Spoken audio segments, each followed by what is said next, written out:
150 KG থেকে শুরু করে 400 কেজি এই রেঞ্জের গরুই আমরা বেশি পালি। গতবারের তুলনায় এবার আমরা কিছুটা কম গরু তুলেছি, কারণ দেশের অর্থনৈতিক অবস্থা ভালো না। সেইটা মাথায় রেখে আমাদের এবার গতবার আমরা যেখানে নিয়ার অ্যাবাউট 200 গরুর মতো সেল করেছি, এবার সেটা আমাকে 160-70টা মতো 10-15% আমরা কমায় এবার সেলের টার্গেট প্ল্যান ফিক্স করেছি আসলে। আর আমাদের এখানে 99% হচ্ছে দেশি গরু। আমরা ঈদের সময় ফ্রিজিয়ান ক্রস ব্রিড নিয়ে কাজ করি না। যেহেতু দেশি গরু আমাদের এখানে সংখ্যাটা বেশি, আমরা কালেকশন করি ময়মনসিংহ থেকে, কিশোরগঞ্জ থেকে, সিলেট থেকে, বরিশাল থেকে, সাতক্ষীরা থেকে। এই সমস্ত জেলায় দেশি গরুর সংখ্যাটা বেশি। দেশি গরুর পাশাপাশি আর কোনো জাতের কি গরু ওঠানো হয়েছে কিনা? দেশি গরুর পাশাপাশি সাহিওয়াল ব্রিডের গরু আছে। আমাদের একটা ভালো কাস্টমার বেস আছে, সেটা হচ্ছে যে আমরা দেশি গরু যেহেতু পালি এবং আমাদের এখানে খাবার যেটা খাওয়াই সেটা কাস্টমাররা জানে কেন? আমার এখানে ডেইরি গরু আছে। আমার আশেপাশে যারা প্রতিবেশী তারা সবাই আমার খামারে দুধ নেয়। তো দুধ নেওয়ার সময় তারা আমার খামার রেগুলার তারা ভিজিট করে। তারা আমার খামারে যখনই আমরা ফ্যাটেনিং গরু যখন আনি, তারা শুরু থেকে এটা হিস্টোরি জানে কম বেশি, যে কখন এনেছি, কোন জায়গা থেকে এনেছি। কারণ একটা কাস্টমার খামার এসে জিজ্ঞেস করে, ভাই গরুগুলো কবে আনলেন, কোত্থেকে আনলেন? তারপর সে দেখে গরুটা বড় হচ্ছে, তার চোখের সামনে সেটা বড় হচ্ছে।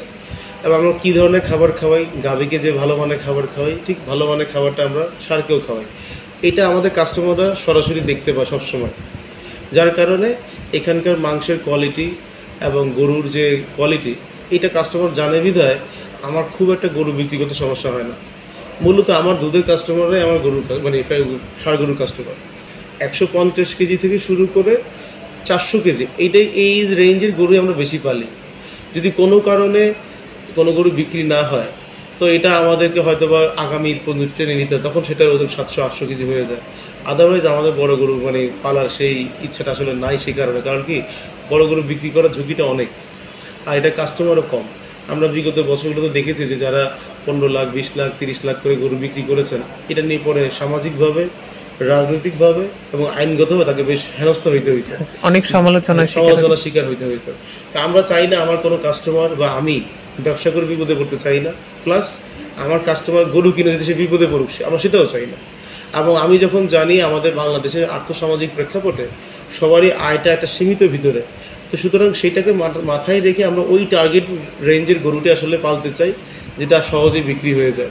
আমার এখানে আমার সর্বোচ্চ বড় গরু আছে, সেটা 900 কেজি ওজন, যেটা গত কোরবানিদের সময় ওজন ছিল 500 কেজি, এখন সেটা হয়ে গেছে 900 কেজি। আমি এখানে আমার গরুকে ভুট্টার ঘাস খাওয়াই, নেপিয়ার ঘাস খাওয়াই, মিষ্টি কুমড়া খাওয়াই, তারপরে বিভিন্ন বাদামের খৈল, তারপরে সরিষার খৈল, সয়াবিনের খৈল, পাশাপাশি তোমার ভুট্টা, এরপরে নানান প্রকারের ভুসি, মুসুরির ভুসি, খেসারির ভুসি, তারপর মাসকলাইয়ের ভুসি, এ ধরনের মিক্স ভুসি আমি খাওয়াই। যার কারণে গরুটা স্বাস্থ্যসম্মত, অল্প সময় স্বাস্থ্যসম্মত হয় এবং এর মাংস করে খুব ভালো আসে। খরচ কমানোর জন্য যদি আমি এখানে যদি ভুট্টার পরিমাণ বাড়াই কিংবা চালের খুদের পরিমাণ বাড়াই, তাহলে কিন্তু গরুটা মোটা দেখা যাবে, কিন্তু কাস্টমার যখন গরুটা জবাই করবে সে অনেক চর্বি পাবে, তো পরের বছর সে আমাকে ফেরত আসবে না, সে আমার রিপিট কাস্টমার হবে না। সে ভাববে উনি মোটা করার জন্য নিম্নমানের খাবার খাওয়াইছে, যার কারণে গরু মোটা হয়েছে দেখতে, কিন্তু গরুর ভিতরে অনেক চর্বি।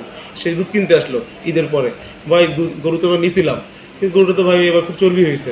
তা আমি তো এই ধরনের কোনো কমপ্লেন শুনতে আসলে আমি চাই না। আমি চাই সে আগামী বছর সে যাতে এসে বলে, ভাই গত বছরের মতো একটা ভালো গরু দেন আগামী বছর, যাতে এটা যাতে সে আমাকে বলে।